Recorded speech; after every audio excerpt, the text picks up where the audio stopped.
प्रिय विद्यार्थियों, मैं डॉक्टर सुनील कुमार शर्मा, सहायक आचार्य हिंदी, राजकीय महाविद्यालय करौली। बीए पार्ट सेकंड, द्वितीय प्रश्न पत्र, प्रयोजनमूलक हिंदी। आज हम आपके सामने टेलीविजन विज्ञापन का स्वरूप और उसका महत्व, उसकी आवश्यकताएं, उसके प्रकार और टेलीविजन विज्ञापन की समस्त जानकारी आज हम इस कक्षा में देने जा रहे हैं। जनसंचार के जो माध्यम हैं, मैंने बताया आपको, एक तो होता है प्रिंट मीडिया और एक इलेक्ट्रॉनिक मीडिया। तो जनसंचार के माध्यमों में इलेक्ट्रॉनिक मीडिया का आज काफ़ी कुछ बोलबाला है और प्रिंट मीडिया भी अपना काम जिस रूप में पहले करता था उसी रूप में आज भी अनवरत रूप से करता जा रहा है। उसके कार्य में कहीं किसी प्रकार की इलेक्ट्रॉनिक विज्ञापन या इलेक्ट्रॉनिक मीडिया के आने से कोई रुकावट आई है। इसलिए जनसंचार माध्यमों में इलेक्ट्रॉनिक के अंतर्गत टेलीविजन एक आज स्वतंत्र विधा के रूप में स्थापित होने के साथ साथ विज्ञापन क्षेत्र में भी अपना महत्व स्थापित कर चुका है। आज विज्ञापन प्रसारण का अधिकतम शुल्क लेकर वह राजकीय अनुदान से मुक्त वित्तीय संस्थान कहा जाए तो अन्यथा नहीं है। अर्थात टेलीविजन पर इतने विज्ञापन आते हैं कि वो अपने स्वयं का खर्चा स्वयं ही चलाता है। उस पर राज्य के विज्ञापन की कहीं कोई आवश्यकता, राज्य के अनुदान की कोई आवश्यकता नहीं है। टेली विज्ञापनों ने भारत में उपभोक्ता संस्कृति का विस्तार किया है। सरकार द्वारा स्थापित पीसी जोशी प्रतिवेदन में दिए गए निष्कर्ष से यह स्पष्ट विदित होता है कि विदेशी धारावाहिकों समेत विदेशी जीवन पद्धति से विज्ञापनों द्वारा विदित होता है। विज्ञापनों द्वारा चमकाए गए विलास उपकरणों को दिखाकर जनोन्मुख की जगह सरकारोन्मुख बनाकर या शहरी संपन्न मध्य वर्गोन्मुख बनाकर भारतीयों ने भी यह साबित कर दिया है कि वे भी उसी रास्ते पर इस माध्यम को ले जाएंगे जिस पर विश्व के अधिकांश निर्गुण राष्ट्र चल रहे हैं। इसमें कोई संदेह नहीं कि टेली विज्ञापनों का व्यावसायिक प्रसारण आज मानव जीवन को आक्रांत कर चुका है, क्योंकि इससे सर्वाधिक और भारी प्रतिक्रियामूलक फीडबैक उपभोक्ता पर हुआ है। अधिसंख्य व्यावसायिक संस्थान मनोरंजन युक्त कार्यक्रमों और धारावाहिकों की परियोजना में आज सामूहिक भागीदारी करके पूर्व की एकाधिकारी एन को समाप्त कर चुके हैं। अब प्रायोजकों के साथ, सह प्रायोजकों के साथ विज्ञापन प्रसारण कार्य के अनुबंध ही किए जाते हैं। टेली विज्ञापन के लिए आवश्यकताएं। टेलीविजन विज्ञापन अपनी इलेक्ट्रोमाध्यमी कार्यशीलता तथा दृश्य श्रव्य क्षमता के आधार पर विज्ञापन के लिए अच्छा साधन बना है और लोकप्रियता भी पा गया है। टेली विज्ञापन की आवश्यकताओं का परिचय इस प्रकार से है। पहला है संक्षिप्त और सारगर्भित अपील या संदेश। ये टेली विज्ञापन की पहली आवश्यकता है। नंबर 2, क्षिप्र प्रगति युक्त उत्पाद एवं प्रदर्शन।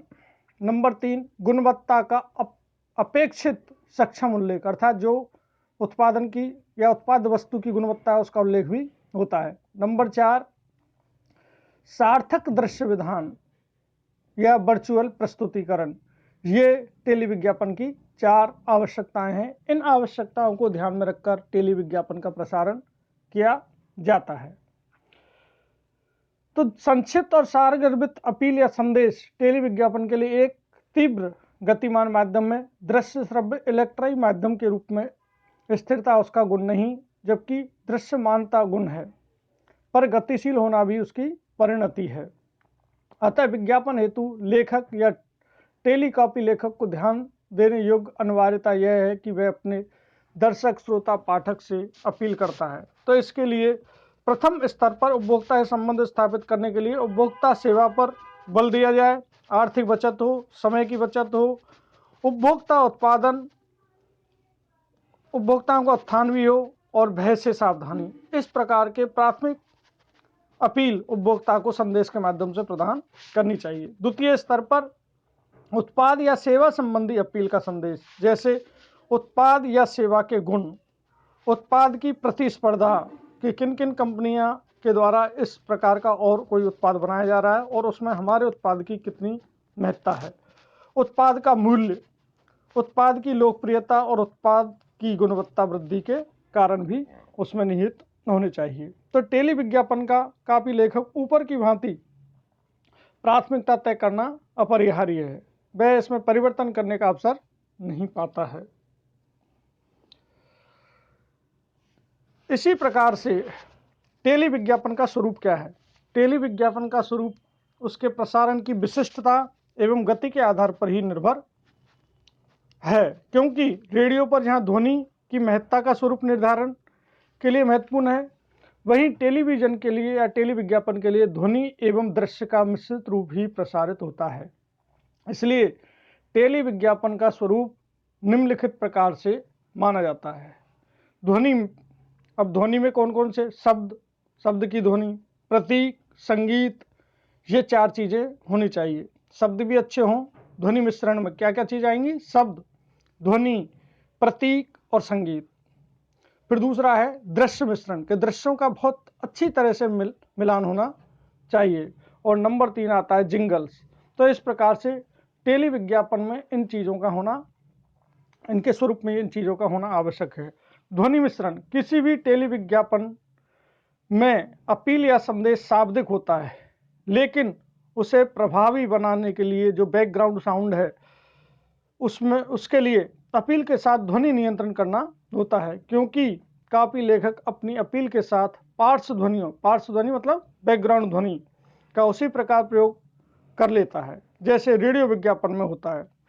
इस प्रकार के ध्वनि मिश्रण में प्रतीक ध्वनियाँ, संगीत ध्वनियाँ का प्रयोग बहुत जरूरी है। अगला है दृश्य चित्रण। तो टेली विज्ञापन की सार्थकता दर्शक, श्रोता, पाठक के समक्ष दृश्यात्मक स्तर पर उत्पाद की उपस्थिति के साथ ही संदर्भित अन्य दृश्यों के मिश्रण के साथ की जाती है, अन्यथा वह विज्ञापन उसकी एकांगी प्रस्तुति में दर्शक, श्रोता, पाठक को स्वीकार नहीं होता है। इसलिए विज्ञापन संस्थान और उसके कापी लेखक तथा कला निर्देशक दर्शक, श्रोता, पाठक का मनोविज्ञान समझकर ही उत्पादन की दृश्यात्मकता प्रस्तुति के साथ अन्य दृश्यों का मिश्रण करते हैं। इसलिए उसमें संगीत में स्तर के सुंदर नारी मॉडल का बिकनी पहने हुए दृश्य, साबुन का तीव्र एवं क्षिप्र गति से प्रदर्शन, ऐसे उसमें होने चाहिए। जिंगल्स, टेली विज्ञापन पठनीय नहीं है, अपितु वे दृश्यात्मक होने के साथ ही श्रवणीय होते हैं। टेली माध्यम की अपेक्षा के अनुसार टेली विज्ञापन लेखक को काव्यात्मक संदेश जिंगल के रूप में तैयार करना होता है। दिल है छोटा सा, छोटी सी आशा, थोड़ा सा पाउडर, झाग बहुत सारा, घर भर की पसंद, वाशिंग पाउडर निरमा, बीको वज्रदंती, बीको वज्रदंती, आयुर्वेदिक जड़ी बूटियों से बना बीको वज्रदंती। इस प्रकार के जिंगल्स उस टेली विज्ञापन में होने चाहिए जिससे कि लोग या दर्शक, पाठक, श्रोता उसको देखें, सुने, जिससे उसकी महत्ता को समझ सकें। अब आता है टेली विज्ञापन के प्रकार। टेली विज्ञापन के स्वरूप के साथ विज्ञापन का प्रसारण कई प्रकार से किया जाता है। जैसे टेली विज्ञापन के प्रकार, समय विज्ञापन जिसको स्पॉट विज्ञापन के नाम से भी जाना जाता है। दूसरा है सौजन्य विज्ञापन जिसको कर्टसी कहते हैं। नंबर 3 प्रायोजित विज्ञापन जिसको स्पॉन्सर्ड कहा जाता है। नंबर 4 व्यावसायिक विज्ञापन जिन्हें कॉमर्शियल विज्ञापन भी कहा जाता है। तो प्रथम वर्ग के टेली विज्ञापन को समय विज्ञापन या स्पॉट विज्ञापन कहते हैं। इस वर्ग के अंतर्गत 7 से 10 सेकंड के लिए आने वाला विज्ञापन उत्पाद के गुण, मूल्य तथा अन्य आवश्यक जानकारी लिए होता है। और दूसरे वर्ग का टेली विज्ञापन सौजन्य या कर्टसी विज्ञापन कहलाता है। इस विज्ञापन के लिए उत्पादक विज्ञापन संस्था के माध्यम से किसी राष्ट्रीय, अंतर्राष्ट्रीय कार्यक्रम, फिल्म, धारावाहिक के आरंभ, मध्य और अंत में अपने उत्पाद का विज्ञापन प्रसारित कर दर्शक, श्रोता, पाठकों को आकर्षित कर उत्पाद की उपयोगिता विषयक सूचनाएं प्रेषित करता है। इस वर्ग में प्रसारित विज्ञापन की अवधि 15 से 30 सेकंड तक की होती है।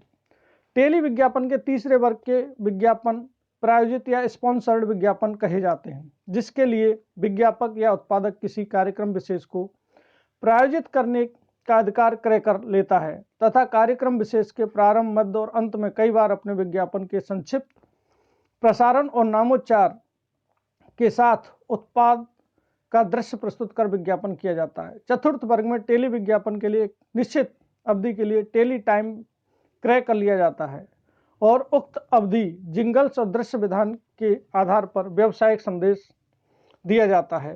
कभी कभी यह संदेश कार्टून्स के माध्यम से या कठपुतली कार्यक्रम के दृश्यों विजुअल्स के माध्यम से दिया जाता है। कभी कभी यह संदेश लोक माध्यमों के अन्य रूपों से भी दिए जा सकते हैं। तो इस प्रकार ये 4 विज्ञापन हैं और इन विज्ञापनों का स्वरूप इसी प्रकार से निर्धारित है। टेली विज्ञापन के प्रसारण की विशेष अवधि होती है, उसका स्वरूप निम्नलिखित में प्रस्तुत हो सकता है। अब आता है विज्ञापन की भाषा। सामान्यतः विज्ञापन की भाषा सरल, सहज और बोधगम्य होनी चाहिए। भाषा सार्थक शब्द समूह है, अतः उसमें अर्थ नियोजन की संभावना रहती ही है।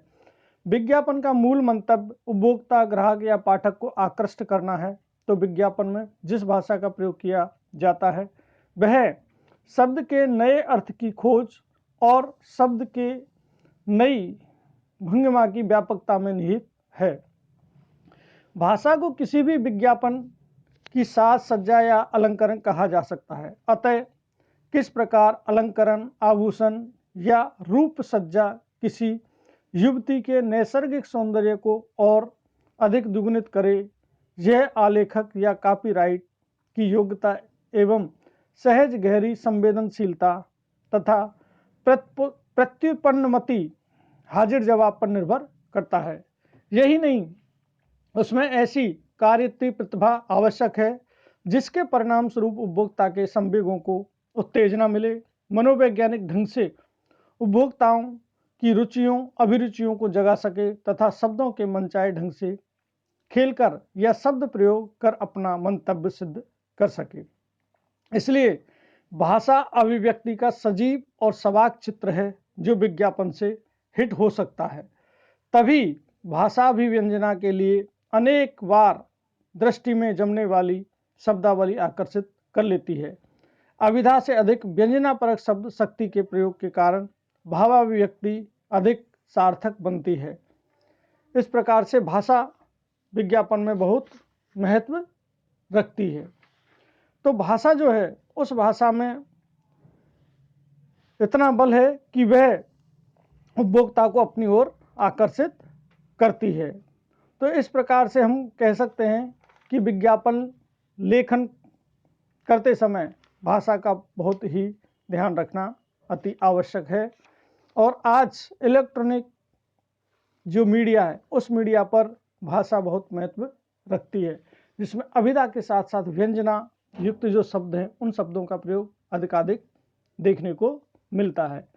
इसलिए इस आधार पर कहा जा सकता है कि भाषा विज्ञापन में प्रभावी भूमिका का निर्वहन करती है और टेलीविज़न विज्ञापन में भाषा के साथ साथ दृश्य और संगीत ये भी अपने आप में महत्वपूर्ण भूमिका अदा करते हैं।